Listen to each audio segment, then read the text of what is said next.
Mau memulai di bisnis bidang jualan barang atau bisnis di bidang jasa. Kira-kira mana yang lebih tahan banting atau lebih tahan dalam ekonomi sekarang dalam 5-10 ke depan, dan hari ini saya akan share data dari Bloomberg Terminal, mana yang bagus atau prospektif dalam 5-10 tahun ke depan.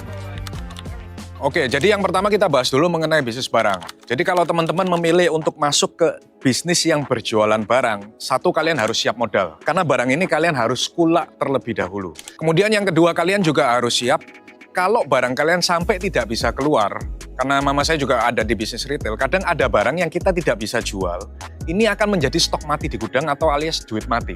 Nah, kalian harus siap dengan konsekuensi ini. Ini salah satu risk ketika kalian berjualan barang. Kenapa barang ini bisa jadi dead stock dalam bahasa bisnisnya? Pertama, itu biasanya karena ada barang impor yang lebih murah. Sehingga barang yang kita jual harganya kalah. This is the most reasonable. Kadang ketika kita berjualan barang, ada beberapa toko yang marginnya sangat kecil sekali atau mereka main volume sehingga harga kita kalah.